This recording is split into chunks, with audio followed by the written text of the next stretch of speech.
생생하게 상생하며 YTN 라디오 생생경제. 안녕하세요. YTN 라디오 생생경제 김혜민입니다. 8월 자영업자를 포함한 비임금 근로자는 전년 동월 대비 6만 2천 명 감소했습니다. 고용원이 있는 자영업자는 11만 6천 명이 감소했고요. 고용원이 없는 자영업자는 9만 7천 명 증가했습니다. 무급가족 종사자도 4만 3천 명 감소했고요.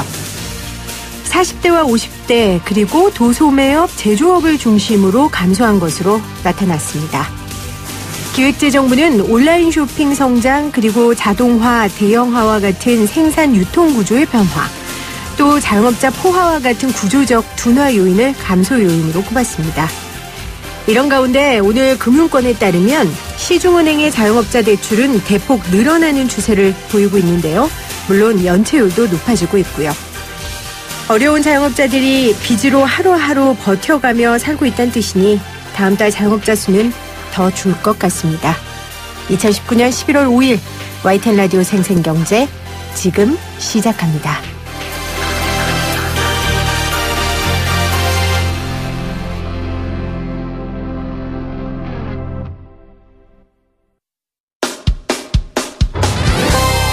생생하게 상생하며 건강한 경제방송 YTN 라디오 생생경제. 오늘 가장 뜨거운 경제 뉴스를 제일 생생하게 전해드리는 시간입니다. 중국 주도의 세계 최대 자유무역 협정인 영내 포괄적 경제동반자 협정의 협정문이 타결됐습니다. 어떤 내용이고 또 우리나라에는 어떤 도움을 줄지 자세한 내용 좀 알아볼게요. 조용찬 미중산업경제연구소 소장 전화 연결돼 있습니다. 소장님 안녕하세요. 예, 안녕하십니까. 중국이 주도하는 다자간 자유무역협정. 이 이름이 굉장히 긴데요. 제가 읽어볼게요. 영내 포괄적 경제동반자 협정. RCEP이라고 부르더라고요. 맞나요? 예, 맞습니다. 그냥 RCEP으로 하시면 돼요. 네, 자, RCEP으로 그럼 통일하겠습니다. 이게 어떤 내용입니까? 네, 영내 포괄적 경제동반자 협정 RCEP이라는 것은 미국의 아시아 회귀 정책이 오바마 정부 때 시작이 됐는데요. 네. 이 때문에 중국이 영내 미국의 영향력을 제고시키기 위해서 2012년부터 중국 주도의 그 FTA를 시작을 했고요. 2013년 5월부터 1차 협상이 본격화됐습니다. 아시아 태평양 16개국이 참여하지만 이번에 내년이죠. 네. 협정을 체결하는 국가는 15개국인데요. 네. 여기에 보면은 관세 장벽 철폐를 목표로 하는 일종의 메가 자유무역 협정입니다. 이 때문에 아시아 태평양 지역 같은 경우에는 무역 질서가 상당 부분 재편될 가능성이 높아 보입니다. 네, 굉장히 중요한 협정인데요. 지금 소장님께서 설명을 해주셨어요. 오바마 때 미국이 아시아 시장에 쉽게 말하면 눈독을 들이면서 영향력을 행사하려고 하니까 2012년에 중국이 이것과 대항해서 중국 주도의 자유무역지대를 만들겠다고 시작한 게 이 RCEP이라는 말씀이신 거죠? 네, 맞습니다. 네. 참여 대상은 16개국이고 인도가 빠졌고요. 그러면 한국과 또 어떤 국가들이 있을까요? 몇 국가만 좀 설명해 주시죠. 네, RCEP에는 아시안 10개국이 포함이 되고요. 네. 우리나라를 비롯해서 중국, 일본, 호주, 뉴질랜드가 포함이 됩니다. 다만 아쉬운 것은 인도가 빠지게 되면서 13억 인구가 빠지고요. 아무래도 전 세계 이 소비 시장으로 부각하는 인도가 빠진 게 아무래도 아쉬운 부분이 됩니다. 그렇네요. TPP 같은 경우에는 중국을 견제하기 위해 일본 주도로 자유무역 질서가 라는 목표로 진행됐던 만큼 RCEP은 중국 주도로 TPP와 견제가 될 수가 있다는 점에서는 네. 아시아 국가들을 중심으로 해서는 두 개 경제 블록이 형성되셨다고 보시는 게 맞습니다. 네. 협정문이 7년 만에 타결됐다고 하던데요. 이렇게 오래 걸린 이유가 어떤 걸까요? 네, 새로운 자유무역 규정을 만들다 보면은 각국의 이해관계가 상당히 많고요. 그렇죠. 특히 또 이번에는 16개국 회원국의 의사를 반영하다 보니까 7년이라는 시간이 걸렸습니다. 특히 TPP보다는 시장 개방폭이 좀 적은 편이고요. 네. 정부 조달이라든지 지적 재산권 보호, 환경 보호 규정이 좀 느슨한 편이긴 하지만 그래도 16개국이 모였다는 점에서는 상당한 큰 파장이 있지 않을까 보여집니다. 16개국의 이해관계를 조율하는 일이 얼마나 복잡하겠습니까? 그러면 결국 인도가 빠진 결정적인 이유는 어떤 거예요? 네, 인도 같은 경우에는 아무래도 13억 인구를 갖고 있고요. 그러다 보니까 아무래도 중국같이 가격에 생산하는 제품들이 계속 밀려들고 있거든요. 이 때문에 저가 제품에 따른 만성 적자에 시달리면서 네네. 인도로서는 국산화율을 높이는 시점을 좀 더 길게 가져가려고 했던 것으로 보여집니다. 그렇군요. 앞으로 또 어떻게 될지 모르는 거죠? 가능성이 있는 건가요?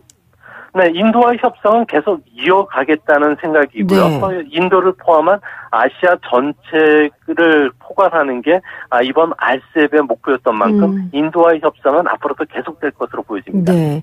자, RCEP의 좀 주요 내용을 살펴보겠습니다. 상당히 큰 주제들이 많던데요. 4차 산업혁명 촉진, 한류 콘텐츠 확장, 중소기업 역량 강화, 기업 애로 해소, 교역 활성화. 이 말대로 하면 만능 협정 아닙니까? 이거 그냥 예쁜 말만 다 갖다 쓴 거 아니에요?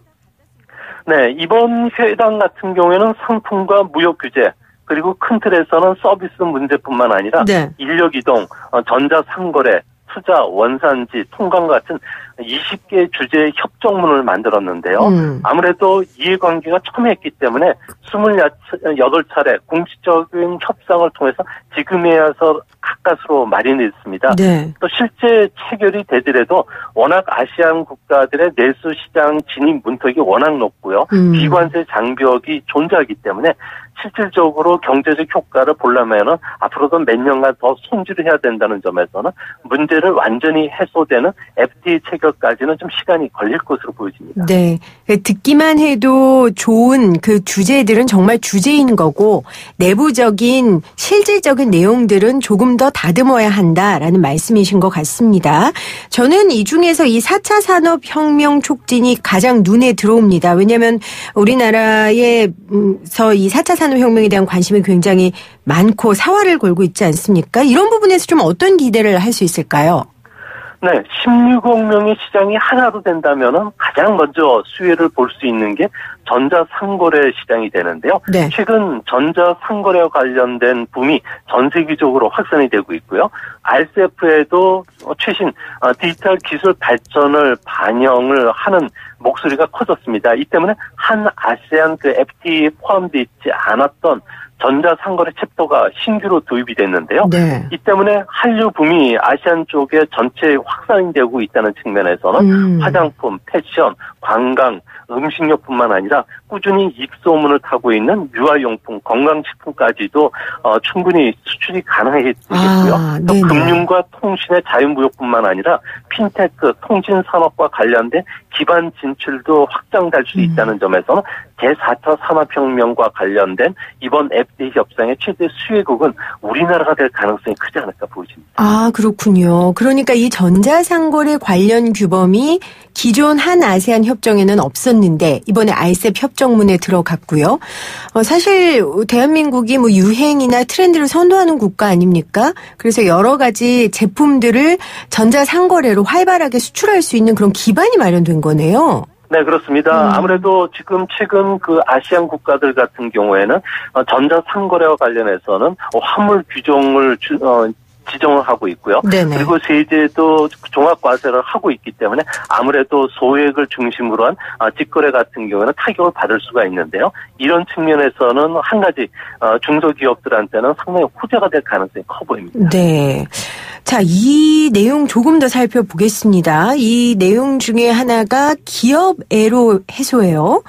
이 부분은 통합 원산지 기준이 마련되기 때문이라고 하는데 이 부분을 좀 자세히 설명해 주시죠. 네, 원산지 규정 자체는 직접 무역을 제한하는 내용이 됩니다. 네. 섬유나 의류 같은 분야가 최대 쟁점이었는데요.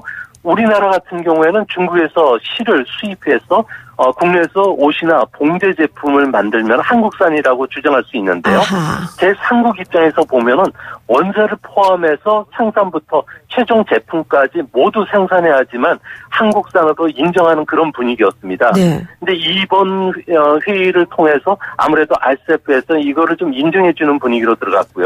전기, 전자나 반도체 같은 경우에는 우리나라는 중국에다가 한 240개 품목을 수출하고 중국에서는 이를 가공해서 300개 품목을 또 해외에 수출하는 이런 가공 무역을 많이 하는데요. 네. 전 세계가 마치 스파게티 가닥처럼 꼬여 있기 때문에 원산지 규정이나 통산 절차 같은 경우에는 중소기업들은 FDA 혜택을 받기가 상당히 어려웠습니다. 네. 이번에 아무래도 그 낮아진 그 원산지 규정이라든지 기업 애로 사항과 관련된 청취할 수 있는 여러 가지 통로가 열렸기 때문에 네. 앞으로 이의 신청이나 무역 규제 그 절차를 통해서 많은 기업들이 수혜를 보지 않을까 생각이 듭니다. 네.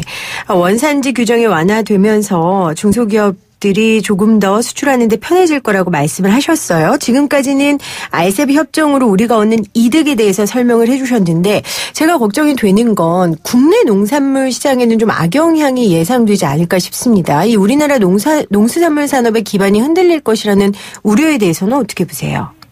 네, 아무래도 그 아시안존 같은 경우는 유전자상으로 상당히 같은 농산물들이 상당히 많기 때문에요. 네. 수입 관세가 낮아진다면은 선진국 그 규정에 준수하는 OECD에 따르면 우리나라는 선진국으로 분류가 되어 있는 상태입니다. 수입을 하기 때문에 농산물과 관련된 피해가 클 수밖에 없고요. 반대로 뭐 자동차라든지 전자제품 같은 경우에는 또 관세 혜택을 볼 수가 있기 때문에 상당히 수혜가 예상이 된다는 점에서 양날의 칼처럼 우리 경제에도 그리고 또 농민들에게는 좀 피해가 돌아올 수 있는 부분이 좀 강하지 않을까 보인다는 네. 점에서 우리나라 정부도 농촌 지역에 있는 농민들에게 구제 정책을 좀 펼쳐야 되지 않을까 생각이 듭니다. 최근에 개도국 지위 포기 때문에 또 농민들이 많은 걱정들이 있는데 이번 RCEP으로 또 더 소외감을 느끼지 않을지 좀 걱정도 됩니다. 이 부분에 대한 정부의 좀 세심한 배려가 있었으면 좋겠고요.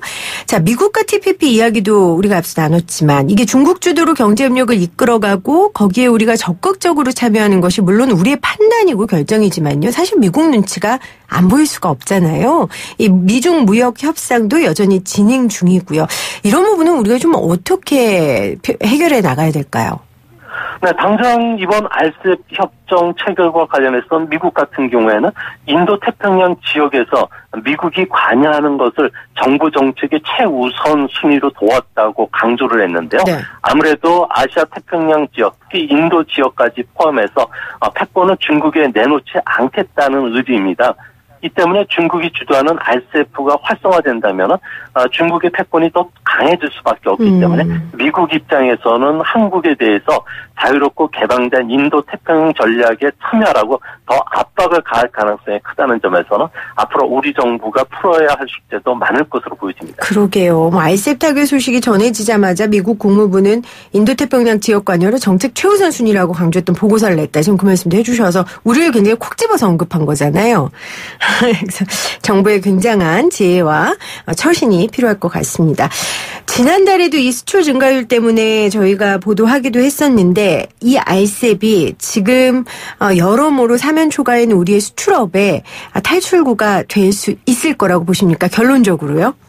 네, 결론적으로는 당장은 크게 효과를 발휘하기는 어렵지만 세계 보호 무역주의가 확장하는 가운데 있기 때문에 네. 아무래도 경제적 안전판 역할은 해줄 것으로 보여지고요. 아주 중장기적으로 보면은 연평균 1.1%가량의 GDP 증가 효과, 또 11억 달러 가량의 소비자 후생이 증가하고요. 또 287억 달러 경상수지 개선 효과가 나올 수 있다는 보고서들이 나오고 있기 때문에 네. 앞으로 좀 장기적으로 보는 측면에서는 우리 경제는 틀림없이 호재가 될 것으로 보여집니다. 네, 지금까지 조용찬 미중산업경제연구소 소장과 함께 RCEP에 대한 의미 그리고 우리나라에 어떤 영향이 있을지 자세히 알아봤습니다. 소장님 오늘 인터뷰 고맙습니다.